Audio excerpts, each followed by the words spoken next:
नमस्कार साथियों, एक बार फिर एक नई वीडियो के साथ में हम आपके सामने उपस्थित हुए हैं। आप पुराने वीडियो में हमने आपको कोयले के बारे में डिटेल से बताया था और ऊर्जा के जो स्रोत हैं हमारे भारत में उनकी हम चर्चा कर रहे थे। आज के इस वीडियो में हम परंपरागत ऊर्जा के स्रोतों के रूप में शामिल किए जाने वाले पेट्रोलियम की चर्चा करने वाले हैं। सबसे पहले आपको ये समझना है कि पेट्रोलियम होता क्या है। देखिए, पेट्रोलियम शब्द की उत्पत्ति पेट्रा प्लस ओइलम शब्द से हुई है। यहाँ पेट्रा शब्द का मतलब होता है अवसादी और ओइलम यानी ऑयल का मतलब होता है तेल। तो सीधी सी बात है, जो अवसादी चट्टानों का तेल होता है उसी को हम पेट्रोल या पेट्रोलियम कहते हैं। विश्व की तरह भारत में भी जो पेट्रोलियम के भंडार पाए जाते हैं वो अवसादी चट्टानों में ही पाए जाते हैं। अब प्राचीन काल में जो विवर्तनिक प्रक्रियाएं घटित हुई, उन विवर्तनिक प्रक्रियाओं के कारण जीवों के अंश धरातल के आंतरिक भाग में समायोजित हो गए और कालांतर में तापमान बढ़ा, दबाव बढ़ा और घनत्व बढ़ा और इन प्रक्रियाओं के कारण अवसादी चट्टानें जीवांशों सहित तरल रूपों में कन्वर्ट हो गई। तो अवसादी चट्टानों से जो हमें तेल प्राप्त होता है उसी को हम किसके नाम जानते हैं? पेट्रोलियम के नाम से जानते हैं। पेट्रोलियम गैसीय अवस्था में होने के साथ साथ हाइड्रोकार्बन से युक्त होता है। इसकी रासायनिक संरचना, रंग और विशिष्ट घनत्व में भिन्नताएं हमें देखने को मिलती हैं। पेट्रोलियम का महत्व हमसे छुपा हुआ नहीं है। वर्तमान आधुनिक युग को तकनीक का युग कहा जाता है, संचार का युग कहा जाता है, परिवहन का युग कहा जाता है। और इस आधुनिक युग के अंदर संचार, परिवहन और ऊर्जा के साधनों के रूप में पेट्रोलियम की महत्वता सर्वाधिक मात्रा में कारगर सिद्ध हो रही है। आज हमारे घर में संपन्न होने वाले छोटे से ऊर्जा जनित काम से लेकर बड़ी बड़ी मशीनों के संचालन, यातायात और परिवहन के साधनों के आवागमन, वायुयानों, मोटर वाहनों, रेलवे गाड़ियों के लिए पेट्रोलियम का प्रयोग होना अति आवश्यक हो गया है। देखो, पेट्रोलियम शब्द का समानार्थी शब्द हम खनिज तेल भी कह सकते हैं। पेट्रोलियम को खनिज तेल कहते हैं। साधारण सी बात ये मान के चलिए, खनिज तेल के अंदर कच्चा तेल शामिल होता है, यानी उसमें अशुद्धियाँ होती हैं और जब अशुद्धियों से शुद्ध तेल तैयार किया जाता है तो हमारे सामने खनिज तेल के अनेक प्रारूप निकल कर आते हैं। जो सर्वाधिक शुद्ध तेल होता है उसको पेट्रोल कहा जाता है। पेट्रोल से थोड़ा कम जो शुद्ध होता है उसको डीजल कहा जाता है। डीजल से कम जो शुद्ध होता है उसको केरोसिन कहा जाता है। और इन तीनों को निकालने के पश्चात जो कचरा बच जाता है, जो अवशिष्ट चीज़ बच जाती है हमारे सामने, उसको हम डामर के नाम से जानते हैं। तो चारों जो प्रारूप हैं खनिज तेल के ही भाग हैं।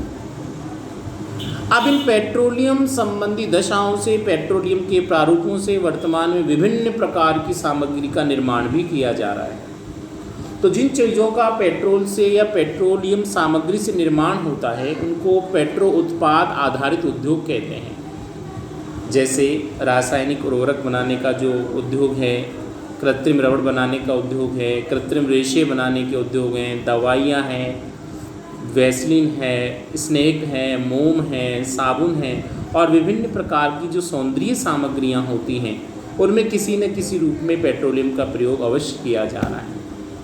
तो हम ये कह सकते हैं कि वर्तमान आधुनिक युग पेट्रोलियम पर आधारित एक युग के रूप में जाना जाता है। जैसे हमने लास्ट वीडियो में आपको बताया था कि कोयले को अतीत का गौरव कहा जाता है, वैसे ही पेट्रोलियम वर्तमान का गौरव बन गए हैं और आने वाला जो समय होगा वो गैर परंपरागत ऊर्जा के संसाधनों का समय होने वाला है। तो पेट्रोलियम वर्तमान आधुनिक युग की औद्योगिक धुरी के रूप में कार्य कर रहा है। हमारे भारत में पेट्रोलियम की जो स्थिति पाई जाती है वो टर्शियरी युग की अवसादी चट्टानों में पाई जाती हैं। और भारत में खनिज तेल से संबंधित दोहन करने का कार्य, खोज करने का जो कार्य था वो सन 1956 में तेल और प्राकृतिक गैस आयोग की स्थापना के बाद में प्रारंभ हुआ था। 1956 में ONGC oil and natural gas commission की स्थापना की गई और उसके पश्चात धीरे धीरे हमारे भारत में पेट्रोलियम और खनिज तेल तथा प्राकृतिक गैस से संबंधित खोजें होने लगी, नए नए क्षेत्रों की खोज की जाने लगी और उन क्षेत्रों से प्राकृतिक तेल और प्राकृतिक गैस इनका खनन किया जाने लगा। भारत में असम उस समय 1956 में भारत में असम एकमात्र ऐसा राज्य था जहां पर खनिज तेल का उत्पादन किया जा रहा था या खनिज तेल के भंडार हमें देखने को मिले थे। लेकिन समय व्यतीत होने के साथ साथ हमारे सामने नए नए खनिज तेल के भंडारों का पता चला, नए नए खनिज तेल क्षेत्रों की खोज हुई और आज स्थिति ऐसी है कि न केवल असम अभी तो भारत के लगभग जो समुद्री तटीय भाग हैं, अपतटीय भाग हैं, उनमें आंतरिक राज्यों में भी खनिज तेल का उत्पादन किया जाने लगा है। वर्तमान में भारत में जो पश्चिमी तटीय क्षेत्र है वो पेट्रोलियम उत्पादन के दृष्टिकोण से या खनिज तेल के उत्पादन के दृष्टिकोण से भारत का सबसे महत्वपूर्ण क्षेत्र बनकर उभरा है। पश्चिमी और पूर्वी तटों पर जो नवीन तेल के भंडार पाए गए हैं, असम के अंदर जो खनिज तेल का पहले उत्पादन किया जा रहा था या वर्तमान में जहाँ उत्पादन होता है उसके अंदर नाहरकटिया है, डिगबोई है, मोरान है, ये प्रमुख पेट्रोल उत्पादक क्षेत्र हैं। असम में सर्वप्रथम जो खनन का कार्य प्रारंभ किया गया था वो सूरमा घाटी क्षेत्र में कार्य किया गया था। तो सूरमा घाटी की जो बेल्ट है वो असम की पेट्रोलियम उत्पादन की सबसे महत्वपूर्ण बेल्ट रही है। वर्तमान में पश्चिमी तटीय भागों के रूप में गुजरात नामक जो राज्य है वहाँ खनिज तेल का उत्पादन किया जा रहा है। अंकलेश्वर है, कलोल है, महसाणा है, नौगांव है, कोसांबा है, लुनेज है, जामनगर है, पोरबंदर है, भडौंज है, कौथाना है। ये सारे पर्टिकुलर ऐसे एरिया हैं गुजरात के जहाँ से हमें पेट्रोलियम की प्राप्ति हो रही है और पेट्रोल का उत्पादन किया जा रहा है। ठीक इसी प्रकार से मुंबई शहर जो है उससे लगभग 160 किलोमीटर दूर अरब सागर में खनिज तेल का एक बहुत बड़ा केंद्र प्रारंभ हो चुका है जिसको हम बॉम्बे हाई क्षेत्र के नाम से जानते हैं। 1973 में इसकी खोज की गई थी और 1976 से यहाँ पे खनिज तेल का उत्पादन किया जा रहा है। यहाँ सागर सम्राट नामक जो जलयान है उस पर खनिज तेल का उत्खनन हो रहा है, उसकी सहायता से खनिज तेल का उत्खनन किया जा रहा है। इसके अलावा पूर्वी तट पर कृष्णा, गोदावरी तथा कावेरी नदियों के जो बेसिन हैं उनमें भी प्राकृतिक गैस और खनिज तेल के कूपों का पता लगाया गया है। हमारे राजस्थान के अंदर बाड़मेर सांचौर बेसिन जो क्षेत्र है वो खनिज तेल के दृष्टिकोण से राजस्थान का सबसे महत्वपूर्ण क्षेत्र बन गया है। इस बाड़मेर सांचौर बेसिन क्षेत्र के अंदर खनिज तेल के अकूत भंडार देखने को मिले हैं या एनालिसिस किए गए हैं और केयर्न एनर्जी नामक जो कंपनी थी उसने यहाँ भंडारों का पता लगाया। उसके साथ साथ में ONGC ने भी यहाँ पे खनिज तेल भंडार की खोज का कार्य किया है। वर्तमान में मंगला है, ऐश्वर्या है, भाग्यम है, राजेश्वरी है, सरस्वती है, ये कुछ ऐसे क्षेत्र हैं जिनसे खनिज तेल का उत्खनन किया जा रहा है या खनिज तेल का दोहन किया जा रहा है। राजस्थान में मिलने वाली खनिज तेल की प्रधानता के कारण बाड़मेर में रिफाइनरी भी लगाई गई है। अब स्थानीय तेल का स्थानीय स्तर पर खनन किया जाएगा और फिर बाहरी राज्यों को भेजा जाएगा। तो राजस्थान में रिफाइनरी की स्थापना के साथ ही रोजगार के अवसरों की बढ़ोतरी धीरे धीरे होती जा रही है। कुओं से जो तेल निकाला जाता है उसमें अनेक अशुद्धियाँ होती हैं और उसका सीधा प्रयोग नहीं किया जा सकता। तो इन अशुद्धियों को दूर करने के लिए शोधनशालाओं की स्थापना की जाती है, रिफाइनरीज को आप कह सकते हैं। भारत में 2 प्रकार के तेल शोधन कारखाने मिलते हैं, क्षेत्र आधारित तेल शोधन कारखाना और बाजार आधारित तेल शोधन कारखाना। क्षेत्र का मतलब है जहाँ खनिज तेल के भंडारों की प्रधानता है और उसके समीप ही खनिज तेल रिफाइनरी की स्थापना कर दी जाए तो ऐसी रिफाइनरी को या ऐसी शोधनशाला को क्षेत्र आधारित शोधनशाला के नाम से जानते हैं। दूसरा है जहाँ पर पेट्रोलियम की बहुत ज़्यादा डिमांड है, यानी वहाँ पर तेल का उत्खनन नहीं होता, तेल का उत्पादन नहीं होता, तेल नहीं निकाला जा रहा, लेकिन डिमांड बहुत ज़्यादा, उसके आसपास के एरिए में खनिज तेल की या पेट्रोलियम की बहुत ज़्यादा डिमांड है, तो वहाँ कच्चे तेल को वहाँ तक पहुँचाया जाएगा और शुद्ध करके फिर वापस उसको आपूर्ति योग्य क्षेत्र तक पहुँचाया जाता है। ऐसी जो रिफाइनरी या ऐसी जो शोधनशालाएँ होती हैं उनको हम बाजार आधारित शोधनशालाओं के रूप में जानते हैं। तो जैसे आप देखेंगे मथुरा की जो रिफाइनरी है वो बाजार आधारित तेल शोधनशाला के रूप में शामिल की जाती है। डिगबोई की जो शोधनशाला है वो क्षेत्र आधारित शोधनशाला है। बरौनी की जो शोधनशाला है वो बाजार आधारित शोधनशाला है। तो दो प्रकार की शोधनशालाएं हमारे भारत में देखने को मिलती हैं, क्षेत्र आधारित शोधनशालाएं और बाजार आधारित शोधनशालाएं। अब हम परंपरागत ऊर्जा संसाधनों की तीसरी जो ऊर्जा का साधन है उसकी चर्चा करते हैं, प्राकृतिक गैस। देखिए, प्राकृतिक गैस के क्षेत्र में जितनी भी खोज करने का, उत्खनन करने का जो कार्य है वो गेल के आधिपत्य में आता है। ये गेल क्या है? तो गेल का मतलब होता है गैस अथॉरिटी इंडिया लिमिटेड के नाम से, और 1984 से सार्वजनिक क्षेत्र के उद्यम के रूप में ये कार्य कर रही हैं। और इस gas authority of India limited का जो मुख्य कार्य तेल क्षेत्रों में तेल के साथ साथ जो गैस पाई जाती है, गैस के विशाल भंडार पाए जाते हैं, उनका पता लगाना और प्राकृतिक गैस का निष्कर्षण करने संबंधी जो जिम्मेदारी प्रदान की गई है वो गेल को प्रदान की गई, गैस अथॉरिटी इंडिया लिमिटेड को प्रदान की गई है। हमारे भारत में जहाँ जहाँ पेट्रोलियम के भंडार पाए जाते हैं वहीं पर गैसीय अवस्था में जो हाइड्रोकार्बन का रूप मिलता है उसको हम प्राकृतिक गैस के नाम जानते हैं। तो तमिलनाडु है, इसका पूर्वी भाग है, ओडिशा है, आंध्र प्रदेश है, त्रिपुरा, राजस्थान, गुजरात, महाराष्ट्र, और इनमें मिलने वाले जो आसपास के अपतटीय कुएं हैं, जहाँ तटीय स्थिति है जिन राज्यों की, उनके पास मिलने वाले जो अपतटीय कुएं हैं, उन अपतटीय कुओं से प्राकृतिक गैस का उत्खनन किया जा रहा है, प्राकृतिक गैस को बाहर निकाला जा रहा है और उस प्राकृतिक गैस का उपयोग किया जा रहा है। प्राकृतिक गैस रूपी जो प्रक्रिया है वर्तमान में मानव जीवन के लिए एक आधारभूत घटक की भूमिका निभा रही है, और इसी को ध्यान में रखते हुए हमारे भारत में अनेक प्रकार की पाइपलाइनों की व्यवस्था की गई है, यानी पाइपलाइनें बिछाई गई हैं। तो प्राकृतिक या परंपरागत ऊर्जा संसाधन जो थे उनमें हमने 3 चीज़ों के बारे में पढ़ा। हमने कोयले के बारे में जानकारी प्राप्त की, कहाँ कहाँ पाया जाता है, कौन कौन से प्रकार है इसके, उत्तम प्रकार कौन सा होता है, कोयले का महत्व क्या है, भारत के किन किन राज्यों में पाया जाता है और राज्यों के अंदर भी कौन कौन से क्षेत्रों में विशेष रूप से कोयला पाया जाता है।